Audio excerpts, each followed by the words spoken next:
सोचिए कि कोई जज किसी अपराधी को सजा सुनाने से पहले कुछ ऐसी लाइन जारी करे, कुछ ऐसी स्टेटमेंट जारी करे जैसे कि प्यार मोहब्बत ये सब केवल एक धोखा है। सब एक दूसरे का जरूरत के लिए एक दूसरे से प्यार मोहब्बत करते हैं और उसके बाद वो उस अपराधी को सजा सुनाए, तो ये समाज पे कैसा इम्पैक्ट डालेगा, कैसा प्रभाव डालेगा। आप सोचोगे मैं क्या कह रहा हूँ। जी हाँ, आज की जो कहानी है वो एक प्यार भरी कहानी है, प्यार मोहब्बत और धोखे की एक ऐसी कहानी जो कि आपको चौंका देगी और शायद थोड़ा दिमाग घुमा देगी। तो नमस्कार, मेरा नाम है विवेक सिंह और एक नई सच्ची घटना में आपका मैं स्वागत करता हूँ। अगर आप चैनल पर नए हैं तो चैनल को सब्सक्राइब कर लीजिए। आज की हमारी जो कहानी है वो कहानी है तमिलनाडु के कन्याकुमारी की। इसी तमिलनाडु के कन्याकुमारी में एक प्राइवेट कॉलेज है और ग्रेजुएशन कॉलेज। इस कॉलेज में एक लड़की पढ़ा करती थी। कॉलेज प्राइवेट था, रेगुलर स्टूडेंट आते थे और काफी अच्छा कॉलेज था, काफी भीड़ रहती थी, काफी स्टूडेंट आते थे। इसी में एक लड़की पढ़ती थी जिसका नाम था ग्रीष्मा। ग्रीष्मा पढ़ने में अच्छी थी, सब कुछ सही था। आती थी, अपने क्लासेस करती थी, कैंपस को एक्सप्लोर करती थी, इसके बाद और भी जगह घूमती थी, दोस्तों के साथ थोड़ा बहुत बातचीत करती थी। जीवन में सब कुछ अच्छा था। ये ग्रेजुएशन बीएससी शायद कर रही थी। सब कुछ अच्छा चलता, आई थी कॉलेज, पढ़ाई करी थी, घूम रही थी, फिर रही थी, तमाम चीजें हंसी मजाक कर रही थी। इसी बीच इसकी मुलाकात साल 2021 में एक लड़के श्रवण राज से होती है। श्रवण राज, इस लड़के से इसकी मुलाकात होती है। दोनों एक दूसरे से कुछ देर बात करते हैं। इसके बाद दोनों अपने अपने घर जाते हैं। फिर कहीं ना कहीं दोनों को एक दूसरे की याद आती है। अगले दिन फिर इत्तेफाक से उसी जगह पे जहाँ पे पहली बार कैंपस में मिले थे वहीं वो लोग मिलते हैं। ये मुलाकात 2 से 3, 3 से 4, 4 से 5 हुई। 5, 6, 7 ये मुलाकात बढ़ती गई और इन दोनों की दोस्ती हो गई। अब इन लोगों ने एक दूसरे से अपना फोन नंबर एक्सचेंज किया। फोन नंबर एक्सचेंज करने का वो तारीख थी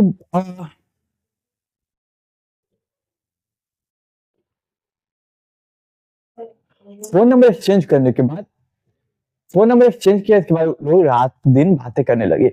मतलब कब समय गुजर जाता है, कब दिन गुजरती, कब रात गुजरती, पता नहीं चलता।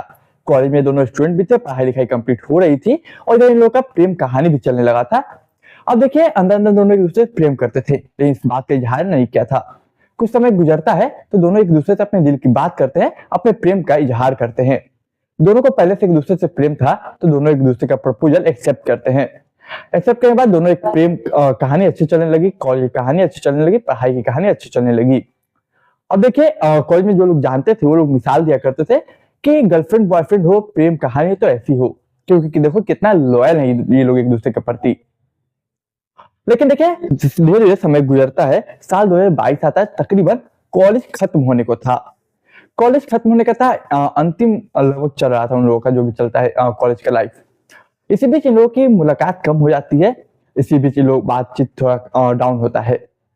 अब देखिए, मुलाकात कम होती है तो दोनों के अंदर प्रेम तो था, दोनों एक दूसरे से मिलने के लिए तड़पते थे कि हम आज मिले, कल मिले, तमाम चीजें होने लगी। इन दोनों में दूरियां कब बढ़ी पता ही नहीं चला, लेकिन दूसरे से प्यार बहुत करते थे।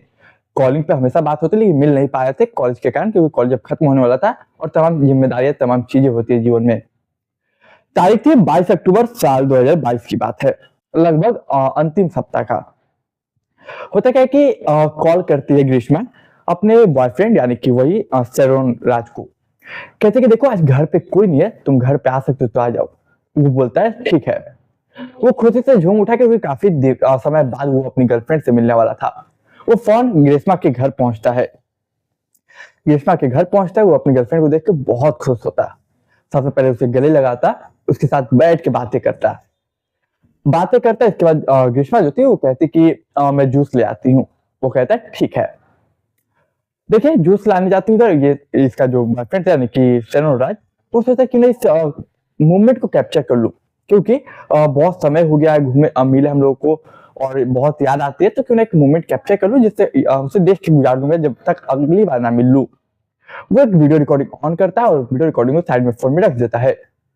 इतना में गरिमा आती है, जूस पिलाती है। इसी बीच इन लोगों का इस रूम में जब आया, तमाम चीजें हुई, तो इन लोगों के बीच कुछ प्राइवेट मूवमेंट बने, मतलब इंटीमेट हुए, एक दूसरे फिजिकल रिलेशनशिप बनाए। जूस पीने के बाद तमाम चीजें हो जाती है। इसके बाद वो अपने घर चला जाता है, क्योंकि गरिमा के पेरेंट्स आने वाले थे जिसके साथ वो रहती थी। अब वो घर जाता है। घर जाने के लगभग कॉल बोलता है कि मैं घर पहुंच गया हूँ। इसके बाद देखिए, होता क्या है कि कुछ समय बाद, मतलब कुछ घंटों बाद ही कहिए, अचानक सरोज के पेट में दर्द उठता है, सरोज के। अब फ्रेंड को पेट दर्द होता है, उसे लगता है हो सकता है गैस वगैरह हो गया हो, वो इनो वगैरह पीता है, लेकिन ये दर्द बढ़ जाता है। अब अपने माँ बाप से बताता है कि देखिए इतना दर्द बढ़ गया है। माँ बाप कहते हो सकता है पेट दर्द का दवा ले आते हैं। पेट दर्द का दवा देने के कुछ समय बाद भी जब पेट दर्द ठीक नहीं होता तो लगता है उन्हें कि हॉस्पिटल ले जाना चाहिए, क्योंकि पेट दर्द लगातार बढ़ रहा था। इसी बीच हॉस्पिटल ले जाके उसे उठाया जाता है, उसी बीच वो गिर जाता है। जब जमीन पे गिरता तो उन्हें और चिंता होती कि ये क्या हो गया। फौरन वहां के नजदीकी हॉस्पिटल उसे ले जाया जाता है। जब डॉक्टर जो थे जो चेक करते सेरोन के, चेक करने लगते हैं कि आखिर हुआ क्या है। चेकिंग में पता चलता है कि इसे पॉइजनिंग हो गया है।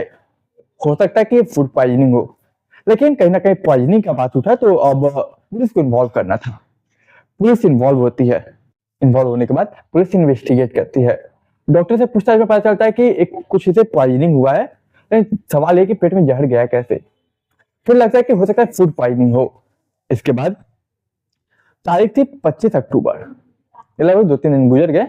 तो 2-3 दिन में अचानक से जो उसका बॉडी था वो पैरालाइज मारने लगा, शरीर गलने लगा, पैरालाइज होने लगा, बॉडी धीरे धीरे हाथ पर काम करना बंद करने लगा। अब पुलिस या डॉक्टर को समझ में नहीं आ रहा था कि हो क्या रहा है।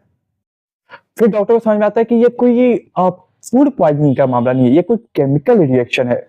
लगता है कोई केमिकल दिया गया है इसे, जिसके वजह से ये इसका ऐसे हालात हो रहा है, उसके पेट में जहर है। ये कोई फूड पॉइजनिंग नहीं बल्कि एक डायरेक्ट पॉइजनिंग है। सवाल ये कि आखिर ये किया किसने और क्यों, आखिर ये हुआ कैसे। पुलिस पूछताछ करती है सेरोन से, यानी सेरोन से जब पूछताछ किया जाता है, सेरोन बोलता है ऐसा तो कोई नहीं है मेरा दुश्मन।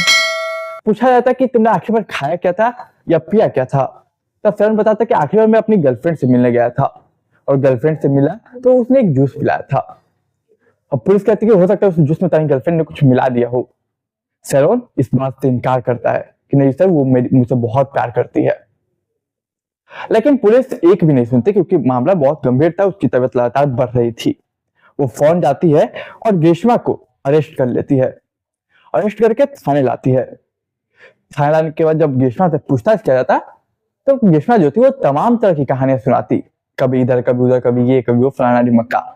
लेकिन कहते हैं कि जब पुलिस अपने पुलिस के अंदाज में पूछे तो सब अच्छे अच्छे मुर्दे भी बोल पड़ते हैं। तब जाके ग्रीष्मा एक ऐसी कहानी सुनाती है जो सबको चौंका देती है। तब यहाँ से ये कहानी असल में लगभग 1 साल पहले पहुंच जाती है। इस कहानी की असल शुरुआत जो है 1 साल पहले होती है। ग्रीष्मा जो कि एक अच्छी स्टूडेंट थी, उसका बॉयफ्रेंड था, सब कुछ जीवन लाइफ अच्छा चल रहा था। ग्रीष्मा जिसके माँ बाप नहीं थे, डेट कर चुके थे, वो अपने चाचा चाची के साथ रहती थी। चाचा चाची ने इसे पढ़ाया लिखाया बड़ा किया। अब जवानी आई तो शादी भी चाचा चाची को करनी थी। इसी सिलसिले में वो लड़का देखना शुरू कर देते हैं ग्रीष्मा को।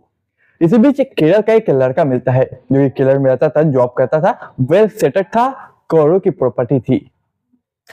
ग्रीष्मा के चाचा चाची कहते हैं कि देखो ग्रीष्मा, हमने एक लड़का देखा तुम्हारे लिए जो कि केरल में वेल सेटल है, तमाम प्रॉपर्टी है, इसके पास कोई दुख नहीं होगा।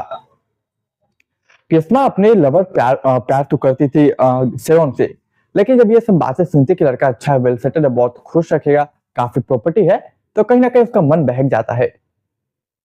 तो सवाल ये कि आखिर करे क्या।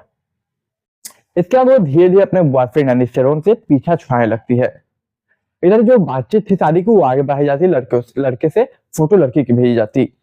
इधर वो पीछा धीरे धीरे छुड़ाने लगती, मिलना जुलना कम कर देती।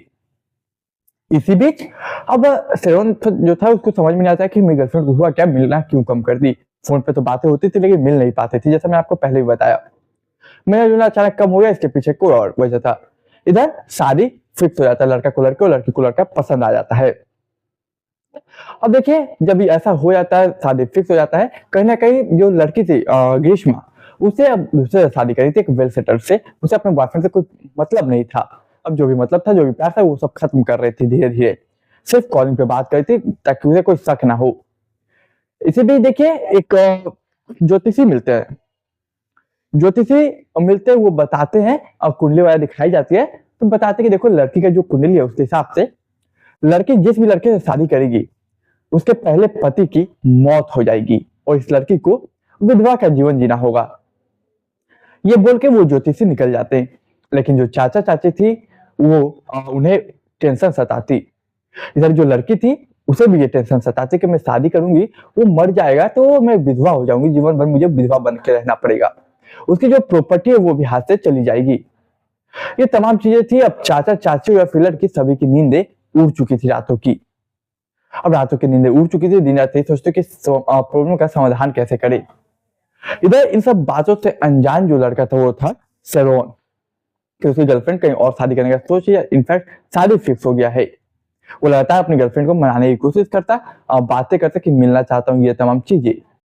इसी बीच ये लड़की जो थी अपने बॉयफ्रेंड के बारे में कहीं ना कहीं थोड़ा हिंट दे चुकी थी अपने चाचा चाची को। तो एक दिन चाची बैठी हुई थी, कहते कि एक आइडिया है मेरे पास। तो ये जो ग्रीष्मा थी बोलती है, बोलिए चाची। वो बोलते है तुम्हारा जो पहला बॉयफ्रेंड है, अगर तुम उससे शादी कर लो तो कैसा रहेगा? अगर, क्योंकि ज्योतिषी के अनुसार कोई पहला पति जो तुम्हारा मरेगा तो इसका एक ही समाधान है, और एक ही समाधान है कि ज्योतिषी का बात मानने के लिए, कि अगर किसी एक लड़के से शादी कर लो, वो मर जाएगा, उसके बाद दूसरा पति जो कि तुम्हारा अभी केरल में रहता है, जिसके साथ बात चल रही है, वो उसकी उम्र बढ़ जाएगी और उसके साथ तुम खुश रह पाओगी।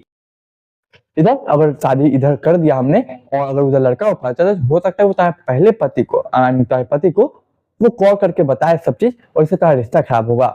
तो एक तीर से दो निशाने, पहला कि लड़का को अगर हटा दिया जाए रास्ते से, तो पहला कि वो तुम्हारे पति को परेशान नहीं करेगा, कॉल नहीं करेगा, ताकि तुम्हारे पति से तुम्हारा झगड़ा ना हो। और दूसरा कहीं ना कहीं एक पहला, अगर उससे शादी करोगे वो मर जाए, तो कहीं ना कहीं दूसरा पति तुम्हारा जिसके साथ रहेगी उसका जीवन अच्छा रहेगा, तुम्हारा जीवन भी अच्छा रहेगा।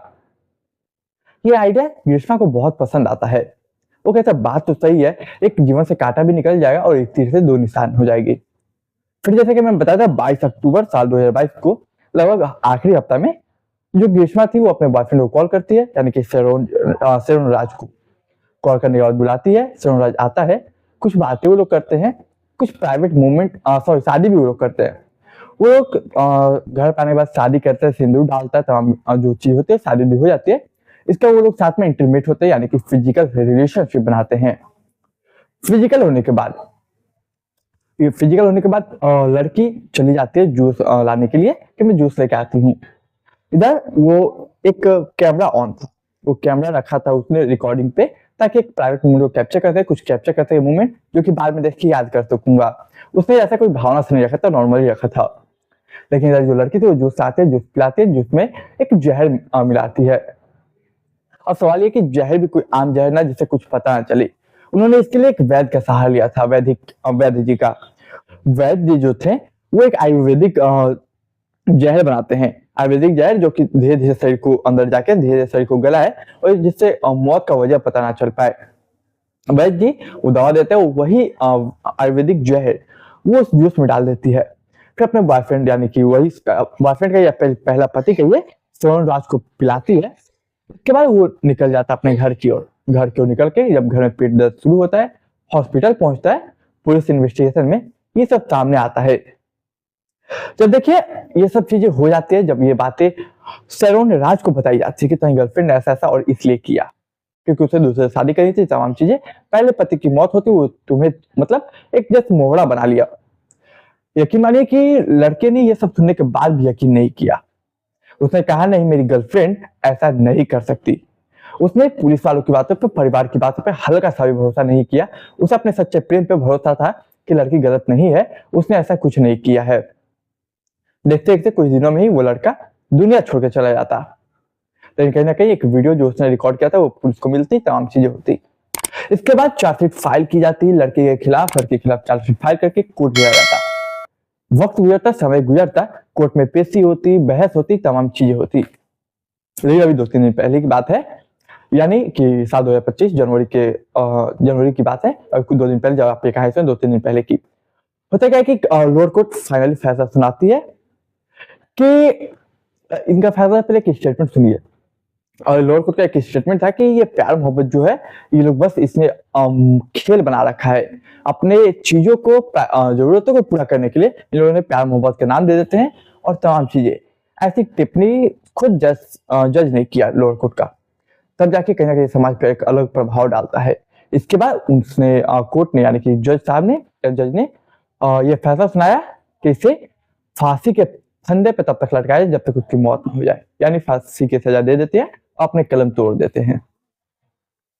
तो देखिए ये थी पूरी कहानी, कैसे एक प्यार जो कि काफी एक कॉलेज जो मिसाल देता था कि एक लड़का लड़की का प्यार हो तो ऐसा हो, प्रेम का और प्रेम ऐसा हो, लेकिन ऐसा हुआ धोखेबाजी सिर्फ लालच की वजह से, ताकि घर अच्छा है, परिवार अच्छा है और लड़का अच्छा वेल सेटल है, सिर्फ इस वजह से लड़की ने उसे धोखा दिया, उसकी जान तक ले ली, और जान भी केवल खुद के स्वार्थ के लिए, ताकि उसका पर्सनल लाइफ जो है वो हिल ना हो, मतलब कि वो पहला विधवा बन के ना जिए, उसके पास करोड़ की प्रॉपर्टी रहे, उस शख्स के साथ जो केरल में वेल सेटल्ड शख्स था। इसी बीच कई बार उसने सुसाइड करने की भी कोशिश की जेल में, लेकिन पुलिस ने उसे बचा लिया, मतलब लड़की ने। अब देखिए आपकी जो भी कहानी पे राय है, आप अपनी राय विचारधारा कमेंट बॉक्स में जरूर रखिएगा। मैं अक्सर नई सच्ची घटना पर आधारित कहानियां लाता हूँ, तो अपने चैनल को सब्सक्राइब कर दीजिए, वीडियो को लाइक कर सकते हैं, अपने दोस्त रिश्तेदार परिवार के साथ शेयर कीजिए। ये कहानी सुनाने का उद्देश्य किसी की भावना को, किसी के दिल को ठेस पहुंचाना नहीं, केवल समाज में जागरूकता फैलाना था। तो मैं मिलता हूँ एक नई कहानी में, तब तक के लिए आप मुझे इजाजत दीजिए।